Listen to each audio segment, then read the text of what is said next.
Hello everyone, welcome back. Thank you for joining me. I have been a bit absent from this channel here for a little while, and that's because of stuff that's been going on outside of the world of YouTube, outside of the world of Lego. That's been just draining my creative energy, to be frank about it. And I never want to force myself to do creative stuff, especially for this channel, which is explicitly all about me sharing things with you that I personally enjoy on my own time. Well, the good news is I am back, and I definitely enjoyed this project right here. This is my second major revision to LEGO's latest 2020 city theme, so-called passenger airplane, which originally was actually a combi model, so part passenger plane, part cargo plane. And the first modification that I did to it, the first revamp, I did over on my review channel because it was intended to be just giving inspiration to folks who just want to try minor modifications with what they already have, with otherwise good things that LEGO has done to make them better. What I did was convert it, since it is called passenger airplane after all, and most folks interested in something like this, a jetliner, want it to be a passenger plane. I just took out the cargo holding portion of it, which is the rear half of the original fuselage design, opened up the center, which was almost not used at all, and increased the passenger capacity of the thing from 5, which was the original 5, in a big old jetliner. It was kind of low. Increased that to 22 without increasing the length of the thing, without increasing the width, just using regular plain Lego pieces. And I see that I've got a little part stuck down here that was a little inside joke from a stream that I did this past weekend. Well, this now is more than a minor modification. It looks very similar to the original from the outside, but it is a good deal longer. It is now wider with these wingtip extensions that are folded up, has a wider horizontal stabilizer back here, has a larger tail, which I actually did something that I wasn't able to stop myself from doing when I was doing just the basic original modification, but I've tweaked that just a little bit. The original tail was this. It's just way too small. Look at that. Way too small. Comically small. Even the old Lego preformed tail piece was, significantly larger than that. So yeah, changed that out. And yes, from the outside, this looks very similar to the original, but the interior is different. The structure is very different. The wing is lower. All this stuff under here has been changed out. The undercarriage has been designed anew. Unfortunately, I have to admit, those wheels right there, the main gear wheels, do not rotate freely anymore because they are attached to bar pieces. But I'm okay with that because I really like how they look. That was a good trade-off for me. I changed the engines as well. Hopefully you can see that there. I'm waiting for a recolor of one of the parts to come out and be available in good quantities so that I can get rid of that gap right there. That's something that I don't want to be there, but once the correct part becomes available, once I have it in the right color, then I will fix that.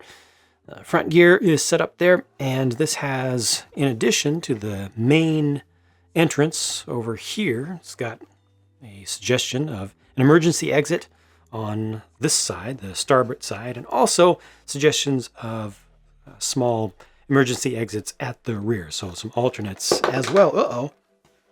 My bad. As well as we'll see from the inside, just a little bit of suggestion of some center emergency exits on the wing. So I'm going to take this into Studio A, where I've got better lighting and a better camera setup for the purposes of looking at the interior for you. The process of getting into the interior is absolutely standard fare here. Just open the main door and then start prying off sections of roof. Now this is a little bit tail heavy when it's on the ground on its gear, just because of all the custom work that was done for the tail segment back there. So just pry all that off, and there you go. There's the entire interior.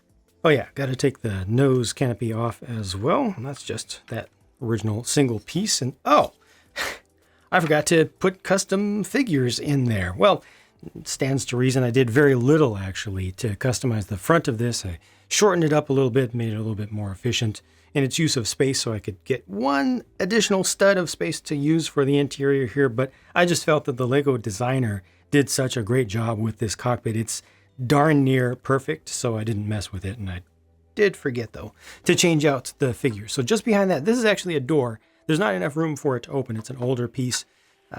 It's a little bit yellowed there, but I did want to have an actual door, at least a suggestion of it, so you could see a handle on it. So back here, we've got one of the restrooms, and that's a sticker from a Lego a Lego Extras sticker pack on this small door. And there is a little toilet down in there. Let me take this piece off and let you see it just a little bit better. A little toilet with a suggestion of a back or headrest, or maybe that's like the lid back there on the wall. Also, there is a sink off to the side, and you can't really see it from this angle here, but there are blue and red controls for the different colors in there. And there is a toilet paper roll embedded into the wall. So I got all the important stuff into the smallest space that I reasonably could, and also used some of the space back here that I need to cover up for some storage, some cabinets and such.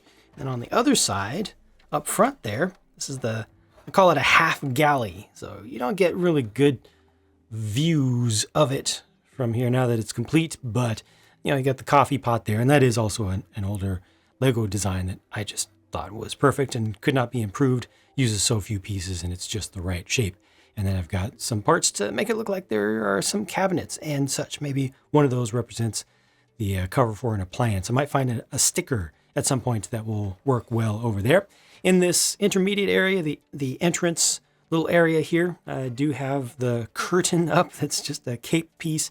And off to the side is a fold down seat for a crew member. So somebody could sit over there, although there isn't quite enough room for their arms as it is right now, but at least there's the suggestion. And then this is the suggestion of the emergency exit on the opposite side. And then you have the first class seating. So these folks have additional luxury legroom, and also the better seats that, they're not great, but I didn't want to take up a tremendous amount of space in here. I do have the screens on the backs of the seats there, as well as the ones up front. So I feel like there's enough stuff here to make this look like it's kind of deluxe, to make it look like it's actually a first class section. Only 6 seats, but it felt like the right ratio to me of the amount of length of fuselage that I used for this section compared to the regular coach section back here, which also has the curtain that can be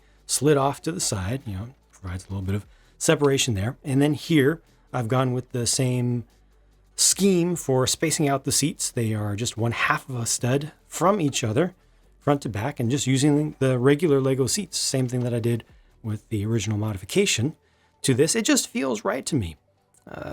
It feels proportional. And of course, a lot of people like to say, what about the pandemic? Well, there's no pandemic in my Lego world. Thank you very much. My people are healthy. They're good. So don't worry about that. A little bit of escapism here. Never hurts anybody. But yeah, everybody is, not everybody is happy, right? You got some faces that are not completely looking satisfied. Let's see, I think that guy there looking off to the side is not all that happy. Sorry, this isn't completely focusing all the time, but I tried to get a variety of different people. I reused some of the folks that I temporarily took out of my zoo, since that's being worked on. See, that guy's not too sure about something. But behind all that, behind all the coach seating, a second galley back here, a second little food service area with, once again, another coffee pot, very important. A suggestion on the wall there using that printed 1x1 plate piece, the print on the side, for another cabinet or possibly an in-wall appliance, and another drawer down below. Another fold-down seat option over here on the side, and also some room to suggest that the rear emergency exits would be there. Oh yeah, I mentioned that I had some that I had thought about. Sorry about that. For wing exits as well. That would be here. So this would be the emergency exit row for this section here, where I've got just the single rather than a double single window there. So just a little suggestion that would be able to pop out. But finishing things up at the back, I do have a second restroom there using, again, the same door piece. I did have to be a little bit more creative with my use of this space. It's a little bit more cramped, and I don't think I was able to get the toilet paper roll in this time, unfortunately. But I did get the sink, and there you can see how I did the sink. I did the sink exactly the same as I did at the front, but here you can see the red and the blue. And this was not able to have a full height wall because some of the structure of the tail underneath has to come down this far. So I needed to leave enough room for all that to be able to fit together. And the toilet here is kind of at an angle. Again, just needed the clearance for everything to fit, but it does work, and at least you've got a toilet and a sink there. No toilet paper though, unfortunately.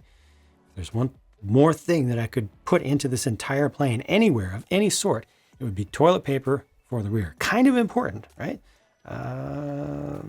Just looking at it now, I was thinking, could I put it underneath here? I mean, I could force it to happen, but I do like that round shape there. I don't know, just feels right. Anyway, this is what I came up with. I think that just about does it for the interior. While I'm here, here's a much better look at the gear. I'm just going to pull one of these off. So this is the style of main gear where there are doors in the center of the fuselage that open up, and then the gear come out, and then those center doors close back. And so you just have fairing that comes down on the side around the struts. That's in universe kind of the story that I came up with this. So that's why you've only got the little bit of fairing here. But let me pull one of these off so you can see how that's built a little bit better. There we go. And it's using battle droid bodies to hold the wheels, and then just added extra pieces on there to make it look like linkages and such. I like the look of this. It is unfortunate that the wheels don't rotate completely freely. They can be turned to some degree, but they're on there with a little bit of clutch power. But it was worth it. Totally worth it, in my opinion, because I like how these look, and they're different. And the front gear is modified minimally, just enough to get a little extra height out of it. I did need extra clearance because the entire thing needs to sit up higher, not because of my design of the gear, but because I moved the whole wing down in doing this revamp. I moved the wing down so that the interior floor would be completely flat, front to back, so all the seats are at the same level. That required changing up how this is all built in this area, and then ultimately, I just needed more clearance underneath for the engines and for it to all work just right. So it is level when it's on the ground, and I'm happy with it. So that's about that. There are some other small details around with these little fins little vertical fins that I added on, some light placements as well. Strange design of what I put back here with this little bit that trails behind just for the sake of doing something different. But I think I've shown you all the major details, all the stuff that matters here at this point. Hope you enjoy that. The whole reason that I'm putting this on this channel here rather than where I put the original modification is that I now consider this to be kind of my own thing and not simply a basic modification. And the idea is that this will go into New Jang City. Now, I'm not going to do an airport because to do an airport would require tearing out a tremendous amount of stuff and kind of killing all of my plans for the entire city. So that's not happening. But I have a ceiling in that room, and there's plenty of ceiling space that is not used by the lights that light up the entire city. And so I'm going to hang this from the ceiling. I don't know exactly where just yet.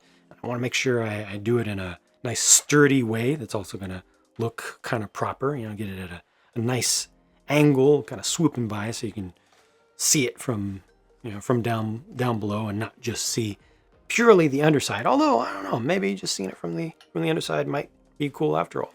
I'll probably take off the landing gear for that. If I do leave them on, it'll be because I have decided that there is an airport just off screen, somewhere outside of the space that you can see. Imagine the world beyond the little bit of New Jang City that is actually being physically built. But I think I'll probably take the gear off. We shall see. That'll be another thing. I'll have to figure out exactly where it's going to go, but hope you enjoyed looking at this. Thank you very much for watching. If you have any thoughts or comments, feel free. I'll talk to you again soon.